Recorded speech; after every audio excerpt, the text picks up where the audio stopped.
नमस्कार।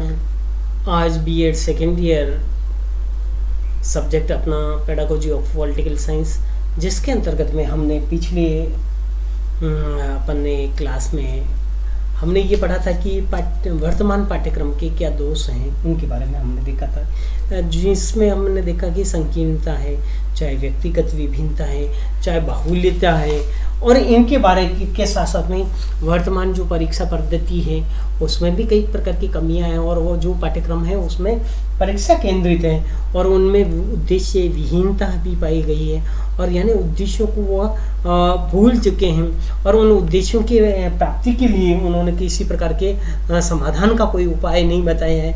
इसी के साथ साथ में क्रिया का भी अभाव पाया गया है, यानी बालक जो प्रैक्टिकल करके जो सीखता है उसका अभाव पाया गया है, और इसके साथ में जीवन से उनका कोई संबंध नहीं है।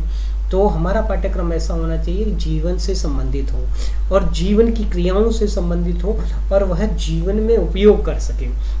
इसके अलावा अन्य विज्ञानों के साथ में इसका कोई समन्वय नहीं है, चाहे राजनीति का अर्थशास्त्र के साथ में हो, इतिहास के साथ में हो, भूगोल के साथ में हो, या अन्य किसी सब्जेक्ट के साथ में हो, तो इनका समन्वय होना भी आवश्यक है। तो इनके अध्ययन करने के बाद में हमें यह आवश्यक हो जाता है, क्योंकि हम एक टीचर हैं तो हमें यह निर्धारित कर लेना चाहिए कि हमारा पाठ्यक्रम में ये दोष हैं तो इनको हम किस प्रकार दूर कर सकते हैं। तो पाठ्यक्रम में व्यापकता लाई जाए, जो कि पहला हमारा दोष था संकीर्णता। वहाँ पर हम क्या करें, हमारे सोच व्यापक लाएं, और व्यापक लाने के साथ साथ में ही हम जो सिलेबस तैयार करें, जो पाठ्यक्रम तैयार करें, वह समाज, परिवार, देश के प्रत्येक तबके तक वह पहुँचे। यानी उसका उपयोग केवल परीक्षा के लिए नहीं किया जाए कि बल्कि बालक वो विद्यालय में और विद्यालय के बाहर जाकर भी उसका सही ढंग से उपयोग करें। तो यह महत्वपूर्ण हो जाता है। ये पाठ्यक्रम में व्यापकता जब तक नहीं लाई जाएगी तब तक उसका उपयोग नहीं किया जाएगा। इसका उपयोग अधिक से अधिक जैसे क्रीड़ा स्थल पे है, या ऐसा कोई सामाजिक विद्यालय स्तर पर ऐसा कोई कैंप लगाया जाए जिसके माध्यम से उसको प्रदर्शित किया जाए, या ऐसी कोई प्रदर्शनी लगाई जाए, या पारस्परिक प्रयोगशाला आदि है उसका निर्माण किया जाए जिससे उसका अधिक से अधिक उपयोग कर सकें। फिर परीक्षा के महत्व को थोड़ा कम किया जाए। वर्तमान में सब मेन उद्देश्य ही परीक्षा है। पठन पाठन कराना तो है ही है, क्रमशः पाठ्यक्रम का उद्देश्य ही ये बन गया है कि शिक्षण में तो मात्र यही उद्देश्य है कि हमारा जल्दी से सिलेबस हो जाए और मैं अपने सब्जेक्ट में सारे बच्चों को अच्छे डिवीजन से पास कर दूँ, चाहे उनको ज्ञान तनिक मात्र भी ना हो। तो इस तरीके से हमें क्या करना चाहिए, परीक्षा केंद्रित नहीं होकर हमें उनके अधिगम और उनके ज्ञान पर आधारित और उद्देश्य पर आधारित हमारा पाठ्यक्रम होना चाहिए, और उन उद्देश्यों की पूर्ति की पूर्ण रूप से उसका पालन किया जाए। तो इस प्रकार का उद्देश्य लेकर हमें सिलेबस या पाठ्यक्रम का निर्माण करना है। इसके बाद में वास्तविकता का समावेश हमें इसमें करना चाहिए।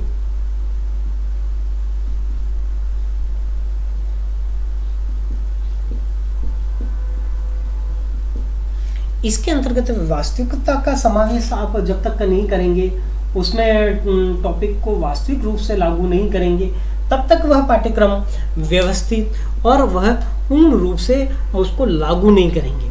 और इसको लागू करने के लिए आपको कई प्रकार के सहायक सामग्री की भी आवश्यकता है। आप सहायक सामग्री भी का उपयोग कीजिए।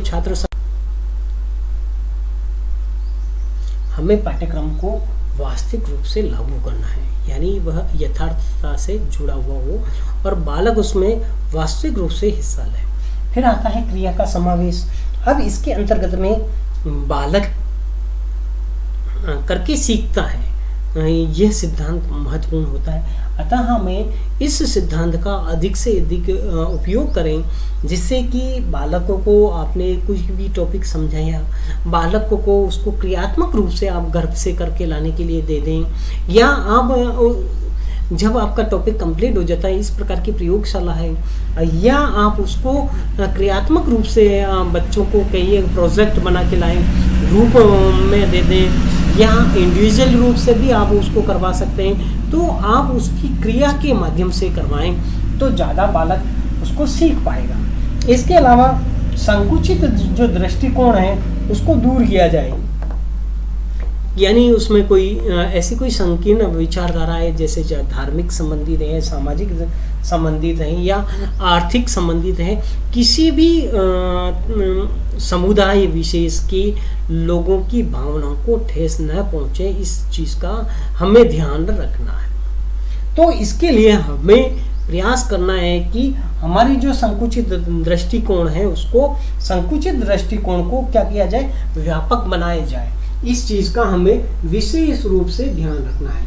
फिर व्यक्तिगत विभिन्नताओं,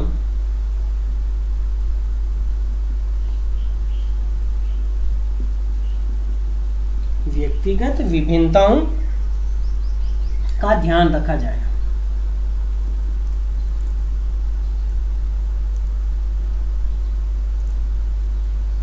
अब देखिए, बालक हैं, यानी एक दूसरे से, कोई त्रिबुद्धि वाला बालक भी होता है, कोई मंदबुद्धि वाला बालक भी होता है।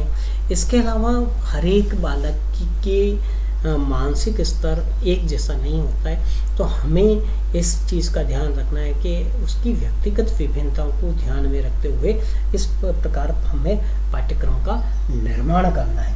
इसके साथ में ही समन्वय स्थापित करना, यानी अन्य विज्ञानों के साथ में भी, राजनीति विज्ञान का इतिहास के साथ में इस प्रकार ये टॉपिक हमारे समन्वय के रहेंगे, ज्योग्राफी के साथ में ये समन्वय एक वाले रहेंगे।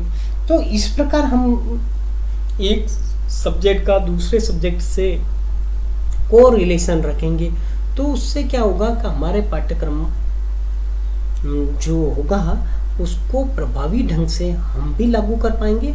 अन्य टीचर भी हमारे पाठ्यक्रम में, आपके राजनीति के पाठ्यक्रम में ज्योग्राफी वाला भी सहयोग देगा, हिस्ट्री वाला भी सहयोग देगा, क्योंकि स्वतंत्रता संग्राम आपका उसमें भी आ रहा है, हिस्ट्री में आ रहा है। आप इधर ये स्वतंत्रता संग्राम से संबंधित कोई पॉलिटिकल की बातें पढ़ा रहे हैं, तो वह आपके पाठ्यक्रम में आपको लाभ दे सकती है। तो ये सारी चीज़ें हमें अच्छे रूप से लागू करनी, यानी समन्वय स्थापित करके। फिर नेक्स्ट आता है,